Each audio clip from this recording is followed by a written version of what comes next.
한 해를 마무리하고 또 새해를 준비하는 그러한 시기를 지나고 있습니다. 한 해를 또 이렇게 돌아보시면서 내가 벗어야 할 것이 무엇인가, 또 내가 하나님 앞에서 입어야 할 것이 무엇인가를 깊이 묵상하고 또 생각하고 기도하는 그러한 우리의 삶이 되었으면 좋겠습니다.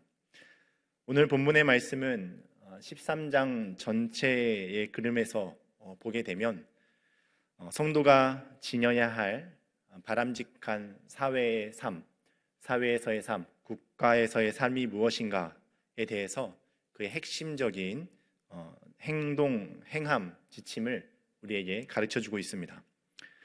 조금 더 확대해서 살펴보면 로마서는 1장부터 11장까지 이 사도 바울이 신자 안에 의가 어떻게 주어졌는가에 대한 이 기독교의 교리를 전하였다고 한다면, 이 12장부터는 16장까지 이 전반부에 논의되었던 이 의를 부여받은 신자가 어떻게 그 의를 실천하며 살 것인가에 대한 문제에 초점을 맞추고 있습니다.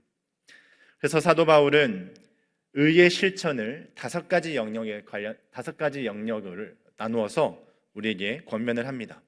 12장 1절 2절에서는 성도 자신이 하나님의 성전으로서 그 어떤 정체성으로 살아야 하는가에 대해서 간단하게 말을 하고, 3절부터 8절까지는 교회 공동체의 모습을 보여주면서 교회 안의 공동체의 실질적인 실천적인 모습이 어떠해야 하는가를 가르쳐 줍니다. 그다음에 9절부터 21절까지는 사회 안에서, 저희가 좀 더 넓어져서 사회 안에서의 삶을 보여주고, 13장 1절부터 14절, 오늘 본문의 말씀이 포함되어 있는 이 구전에서는 이 국가 안에서 또 그것이 또 사회 안에서 어떻게 실천해야 하는지를 보여줍니다. 마지막으로 14장부터 15장까지는 성도 사이에서의 실천적인 삶을 우리에게 가르쳐주고 있습니다. 결론적으로 이야기하면 이 실전편을 통해서 무엇이 의로운 삶인지, 선한 삶인지, 하나님께서 그리스도 안에 있는 우리 바로 이 성도들에게 어떠한 삶을 요구하고 계신지에 대해서 구체적으로 알게 하고 있는 것이죠. 이러한 모습들은 신자의 행동 지침으로서 한마디로 말하면 기독교의 백서와 같다고도 말할 수 있을 것 같습니다. 바울이 이런 주제로 로마서를 쓴 데에는 그만한 이유가 있습니다. 그것은 그 당시에 로마와 이 기독교 사이에서의 갈등이 있었기 때문입니다. 로마 안에 있는 이 기독교 내에 상당수의 유대인 개종한 그리스도인들이 있었는데, 이들은 이 이스라엘이 바로 자신들의 조국 이 이스라엘이 로마의 속국으로 있었기 때문에 그러한 정치적인 독립을 얻는 것을 갈망하고 있었습니다.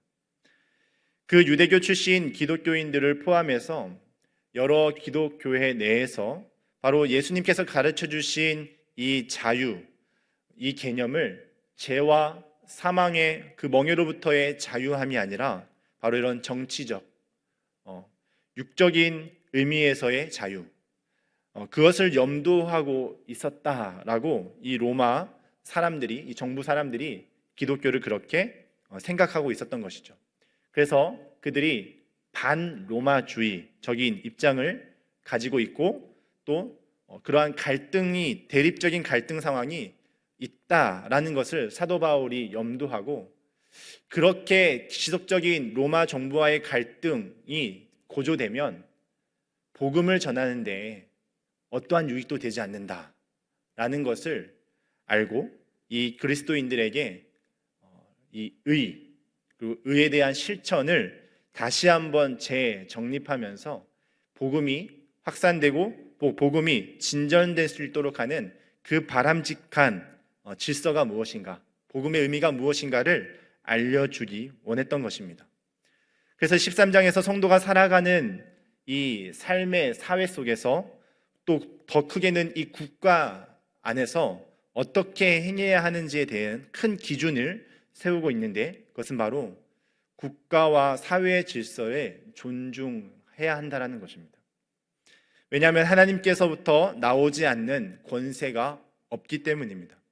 현재 존재하는 권세, 그 모든 것들이 하나님께서 세우신 것이기 때문에 그 안에서 권세자들을 두려워하는 것이 아니라 그 권세를 주신 하나님을 두려워함으로 그 모든 질서 속에서 존중하고 성도로서의 마땅히 해야 할 의무를 다함으로써 그리스도인으로서의 빛을 내야 된다라는 것을 전반부에 말씀을 하고 있습니다.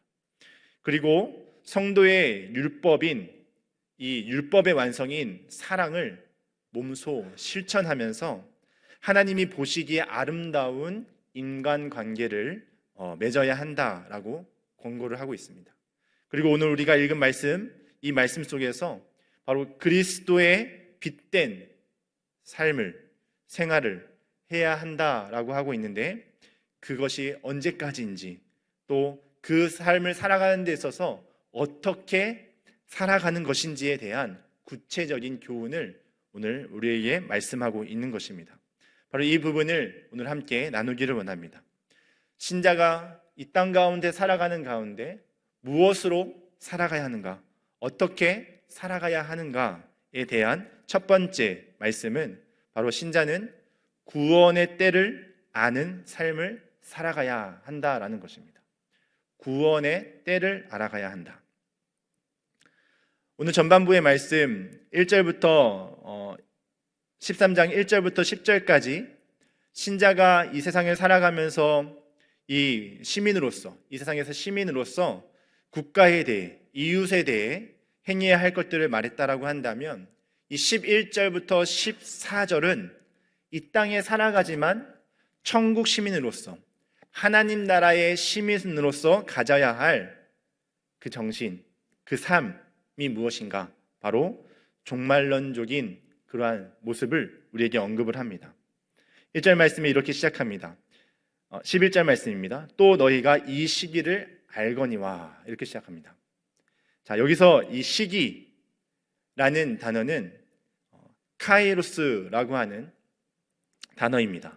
바로 이것은 연대기적인 시간 자체를 의미하는 것이 아니라, 연대기 몇 년도, 이러한 연대기적 의미를 의미하는 것이 아니라 어떠한 특성을 가지고 있는 중요한 한 기간, 시기를 의미를 합니다. 어떠한 결정적인 순간이나 그 시기를 나타내는 단어로서 오늘 이 본문의 말씀에서는 이 시기라고 하는 것은 바로 예수 그리스도의 재림의 때를 연상시키는 단어입니다. 우리가 오해하지 말아야 할 것은, 너희가 예수님의 재림의 때를 알거니와 라고 했을 때 마치 예수님께서 몇 년도, 몇 월, 며칠 날, 몇 시에 오시는지를 너희가 안다 라고 하는 이러한 시한부적인 종말론을 말하는 것이 아니라, 바로 하나님의 때, 예수 그리스도의 그 때, 예수님께서 재림하시는 그 때가 있다라는 것을 너희들이 안다라는 것이죠. 그렇기 때문에 예수님의 재림과 함께 하나님의 나라가 완성될 그 마지막, 그 종말의 역사가 있다라는 것을 우리가 알고 있다. 너희가 알고 있다라는 것입니다. 자, 자다가 깰 때가 되었다, 이렇게 말합니다. 자다가 깰 때가 되었다. 자, 예수님께서 다시 오시는 그 재림의 때, 그 날을 바라보면서 바로 너희들이 행해야 할 것은 깨어 있는 것이다. 영적인 감각이 자고 있는 그러한 상태가 아니라 생각 없이 세상의 육적인 일에 마음이 뺏겨서 몰두하는 그러한 영적으로 무감각해져 있는 그러한 상태, 준비되어 있지 않은 그러한 상태에서 너희가 깨어 있어야 된다, 깨어나야 한다라고 촉구를 하고 있는 것이죠. 그 뒤에 이어서 이렇게 그 이유에 대해서 말을 합니다. 이는 이제 우리의 구원이 처음 믿을 때보다 가까웠음이라. 원문에는 등장하지 않는 단어가 하나 있습니다. 그것은 바로 처음이라고 하는 단어입니다. 처음. 근데 여기서 번역을 하면서 이 처음이라는 단어가 들어간 이유를 생각해 보니, 이 믿음이라고 하는 단어를 쓸 때 이 단어가 가지고 있는 기본적인 의미가 있는데, 그것은 바로 과거에 단번에 믿게 되는 그 시점을 포함하고 있는 의미이기 때문에 그렇습니다. 다시 말하면 이 구원은 세 가지의 시점이 있습니다. 과거와 현재와 미래의 시점이 있습니다. 우리가 흔히 구원을 얻었다라고 말을 하는데, 이 말에는 큰 오해를 가지게 합니다. 마치 과거에 예수 그리스도를 구주로 영접하여 구원이 시작되었던 그 순간이 완성이 된 것처럼 우리가 생각할 수 있는 오해가 있습니다. 하지만 구원은 시작으로 해서 완성, 이 과정이 있는 것입니다. 과거에 단번에 예수 그리스도를 믿음으로 그 시작, 구원의 시작이 있고, 그 다음에 예수님께서 재림하시는 그 마지막 완성의 단계가 있는 것이죠. 그래서 여기서 처음 구원을 믿었을 때, 그때가 있고, 그 처음 믿을 때보다 이제 구원이 점점 가까이 오고 있다라는 말로 우리에게 설명을 해주고 있습니다. 바로 예수님의 그 재림의 때에 그 구원이 완성된다라고 하는 그 긴박성과, 그리고 그 구원이 완성되어지는 과정 가운데 바로 여러분들은 그 구원을 준비하셔야 합니다. 준비하는 삶을 살아야 합니다 라는 것을 말씀하고 있는 것이죠. 우리는 이 구원에 대한 제대로 된 이해가 필요합니다. 단번에 시작된 구원이 완성되는 날이 있고, 그 날이 점점 우리 가운데 가까워지고 있다. 구원의 여정이 있다는 것을 우리는 잊지 말아야 합니다. 그래서 그 구원의 여정 가운데 나타나는 변화가 무엇이냐? 그것은 바로 우리의 신분이 변화되고, 우리의 생각, 사상이 변화되고, 우리의 인격이 변화되고, 우리의 행함이 변화되는 것입니다. 신자가 살아가는 데 있어서 잊지 말아야 할 것은 바로 신자의 이 구원이 완성되는 날이 있다는 것, 그것을 의식하면서 긴장감을 가지고 준비하면서 살아가야 한다는 것이죠. 하나님의 나라의 완성과 그 구원의 완성의 관점에서 예수님의 재림의 때를 의식하고 영적인 무감각에서 깨어날 것을 지금 우리에게 촉구하고 있는 것입니다. 영적인 긴장감을 가지고 살아갈 것을 말씀하고 있는 것이죠. 그래서 이 말씀을 다시 한번 이렇게 얘기할 수 있을 것 같습니다. 사랑하는 성도님들, 여러분들이 누려야 할 자유는 그 로마로부터의 속박에서의 그 해방이 아닙니다. 우리의 구원이 완전히 실현되는 그때 우리는 참된 자유를 얻을 것입니다. 그리고 그때 처음 여러분들이 믿었을 때 시작되었던 그 구원이 점점 우리 가운데 가까이 오고 있기 때문에 여러분들은 영적으로 깨어서 그날을 준비하며 그날을 바라보며 살아야 합니다 라고 말씀을 하고 있는 것이죠. 이와 같은 말을 12절 상반절 말씀에서 다시 한번 이렇게 밤과 낮의 비유를 통해서 언급을 합니다. 밤이 깊고 낮이 가까이 왔다. 네. 깊은 밤은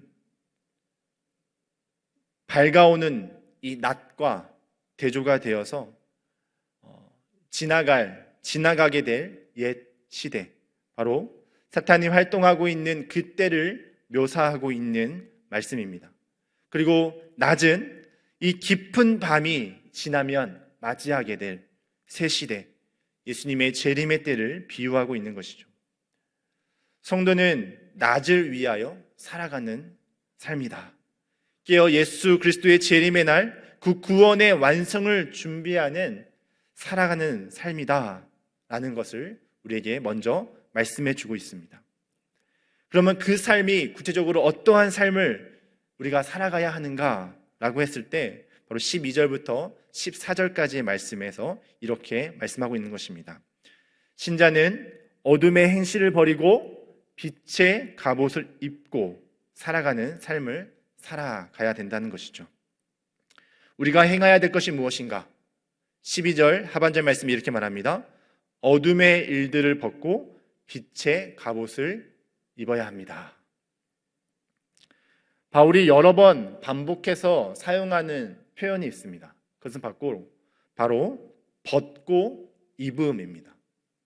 갈라디아서 3장 26절 말씀에 보면 너희가 다 믿음으로 말미암아 그리스도 예수 안에서 하나님의 아들이 되었으니 누구든지 그리스도와 합하기 위하여 세례를 받은 자는 그리스도로 옷 입었느니라. 또 골로새서 3장 9절 10절 말씀에 이렇게 말합니다. 너희가 서로 거짓말을 하지 말라. 옛 사람과 그 행위를 벗어버리고 새 사람을 입었으니 이는 자기를 창조하신 이의 형상을 따라 지식에까지 새롭게 하심을 입은 자니라. 사도 바울은 이 벗음과 입음의 반복적인 표현을 우리에게 하면서 이 표현을 우리가 잘 살펴보면 우리가 무엇을 벗어버렸고 또 무엇을 입게 되었는지, 더 나아가서 지속적으로 우리가 무엇을 벗어버려야 하며 또 무엇을 지속적으로 입어야 하는지를 우리에게 깨닫게 합니다. 본질적으로 예수 그리스도를 믿는 자는 더 이상 어둠 가운데 속한 자가 아닙니다. 빛의 자녀요, 하나님의 그 빛의 아들들입니다. 그래서 이 어둠은 하나님과 분리되어 죄악 가운데 행하는 이 불신자들의 상태를 보여주는 것이고, 빛은 구원이 시작된 신자의 상태를 상징을 합니다. 그런데 중요한 것은 이것은 신자의 신분의 변화이고 그 신분의 변화는 신분에 따른 행함을 요구한다라는 것이죠. 예를 들어서 한 남자와 한 여자가 이제 만나서 결혼을 했습니다. 그리고 자녀를 낳았습니다. 이 두 사람에게는 부부라고 하는 또 부모라고 하는 신분의 변화가 생긴 것입니다. 그런데 그 한 여자 한 남자가 부부가 되고 부모가 되었는데도 불구하고 혼자 살았을 때의 생각과 혼자 살았을 때의 행함들, 혼자 살았을 때의 모습들을 계속해서 유지를 한다라고 한다면 참 곤란한 일이 생기는 것이죠. 다툼이 생기고 분쟁이 생기고 그러한 모습들이 생깁니다. 그래서 그에 합당한 생각과 그에 합당한 인격과 그에 합당한 행함이 요구가 되는 것입니다. 부부가 되어도 서로를 돌아보지 않고 혼자 살았던 삶의 모습을 계속해서 유지하게 되면, 또 자녀를 낳고도 부모가 되었는데 자녀의 모습을 부모의 모습을 보이는 것이 아니라 계속해서 이 자녀의 모습을 보이게 되면 참 곤란한 일입니다. 이처럼 어둠에 속한 자의 삶의 모습을 벗고 빛의 자녀의 삶의 모습을 입고 신분에 맞는 인격과 성품과 그 행함이 나타나는 삶이 성도의 삶이라는 것입니다. 그런데 그러한 삶이 그냥 주어지지가 않습니다. 빛의 갑옷을 입어야 된다라고 표현합니다. 빛의 갑옷. 특별히 왜 갑옷이라는 단어를 썼을까요? 그것은 바로 그 과정에 치열한 영적 전쟁이 있다라는 것입니다. 근본적으로 이 전쟁의 상태는 밤과 어둠을 관장하는 그 전쟁의 상대는 밤과 어둠을 관장하는 사탄일 것입니다.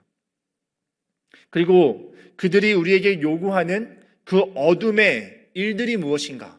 그것은 바로 13절 말씀에 구체적으로 제시를 합니다. 이 내용들을 세 가지로 정리를 할 수 있을 것 같습니다. 첫째로는 육적인 죄의 모습입니다. 13절 말씀에 방탕하거나 술 취하지 말아야 된다, 이렇게 말씀을 합니다. 갈라디아서 5장 21절에 보면은 이 육신의 소욕을 따르는 자들의 삶의 특징에 바로 이 술 취함과 방탕함이 있음을 우리에게 분명히 말씀합니다. 5장 21절입니다. 투기와 술 취함과 방탕함과 또 그와 같은 것들이라. 전에 너희에게 경계한 것 같이 경계하노니 이런 일을 하는 자들은 하나님의 나라를 유업으로 받지 못할 것이요. 아멘. 술 취함과 방탕함, 이러한 모습은 무분별한 즐거움을 추구하거나 무절제한 삶을 보여주는 대표적인 모습이라고 할 수가 있습니다. 나는 술을 먹지 않습니다. 나는 방탕한 삶을 살지 않습니다. 라고 표면적인 그러한 모습을 의미하는 것이 아니라 절제되지 못하는 무분별한 즐거움을 쫓고 무절제한 삶을 살아가는 모습을 보여주는 것이죠. 신자의 몸은 거룩한 성전이다라고 로마서에서 말씀을 합니다. 성전이 거하시는 전입니다. 방탕과 술 취함은 그러한 성전된 우리의 몸을 구별된 삶에서 떠나고 하나님의 기준인 그 거룩함을 나타내는 삶을 대조적으로 보여주는 삶이다라는 것입니다. 둘째로는 성욕적인 죄입니다. 음란하거나 호색한 것을 호색하지 말아야 된다라고 말합니다.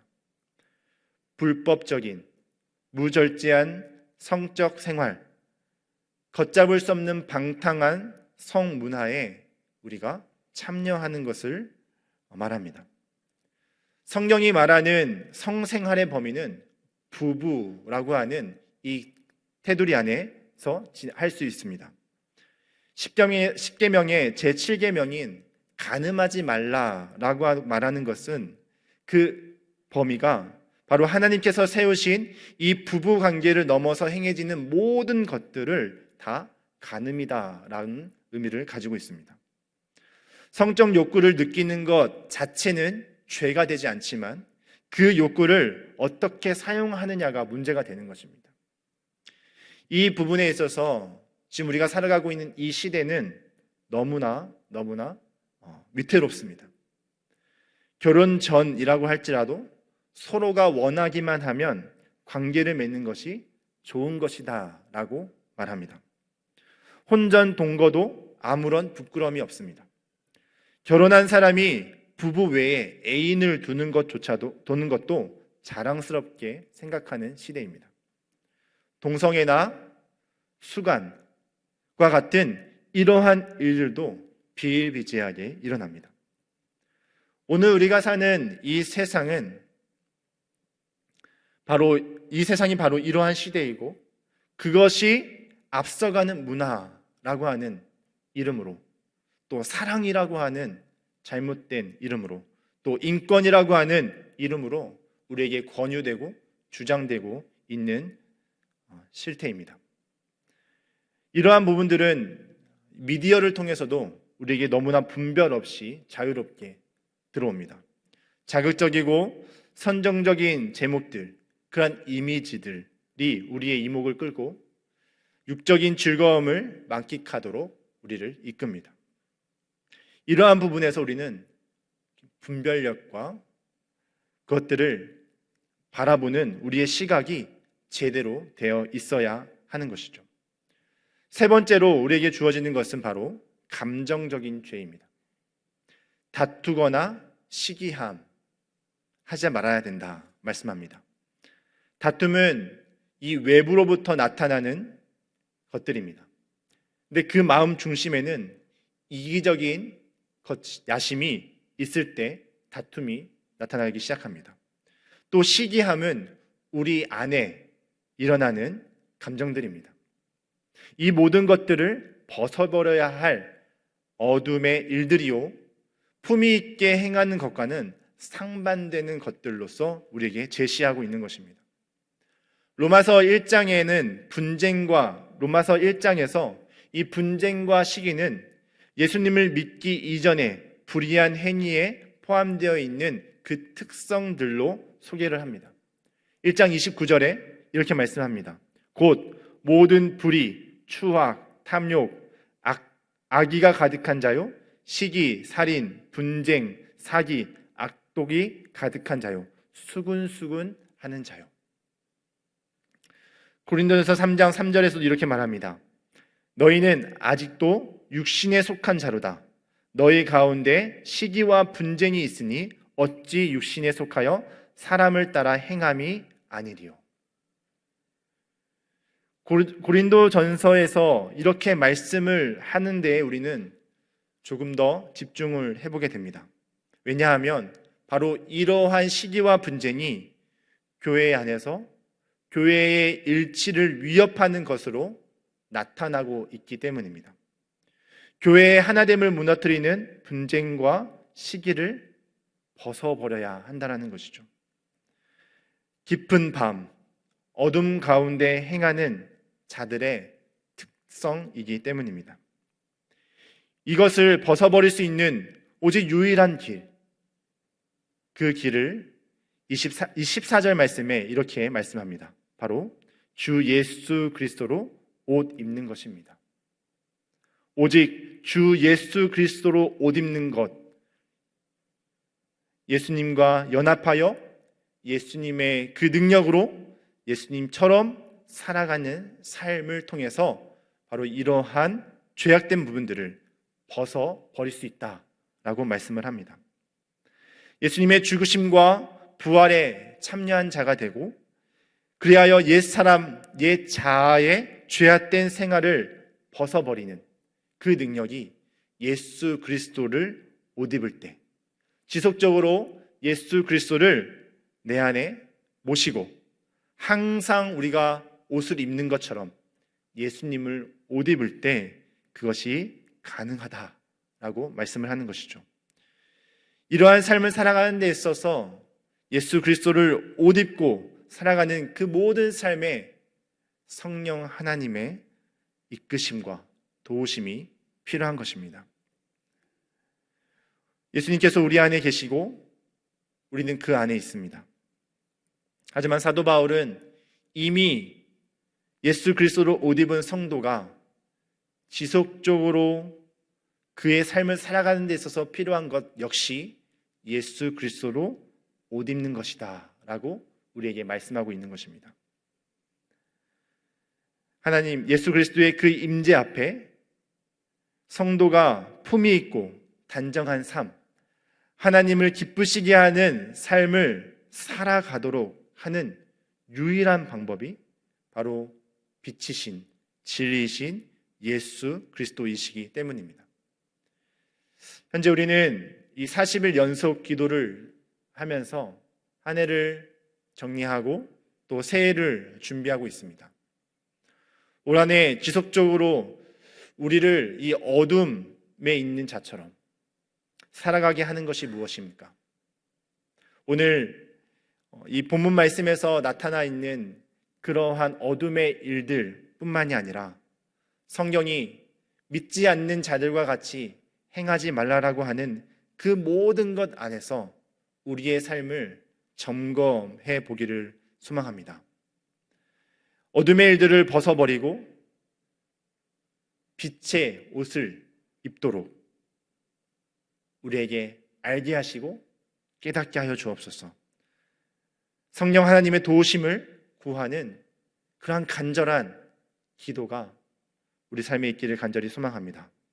예수 그리스도를 옷 입고 예수님을 닮는 신자로 한 걸음 한 걸음 더 나아갈 수 있기를 구해야겠습니다. 이것이 오늘 말씀에서 우리에게 주시는 신자의 삶이기 때문입니다. 마지막 날, 그 구원의 완성이 되는 날까지 우리가 구해야 할 기도의 제목일 것입니다. 마지막으로 사도 요한은 우리에게 계시록의 말씀을 통해서 이렇게 권면합니다. 계시록 16장 15절 말씀에 보라, 내가 도둑같이 오리니 누구든지 깨어 자기 옷을 지켜 벌거벗고 다니지 아니하며 자기의 부끄러움을 보이지 아니하는 자는 복이 있도다. 아멘. 예수님께서 언제 오실지 모릅니다. 우리는 그때를 바라보며 또한 기대하며 때로는 긴장감 속에 깨어 있어야 할 줄로 믿습니다. 그러한 삶이 우리 가운데 있기를 주님의 이름으로 간절히 축원드립니다. 기도하겠습니다.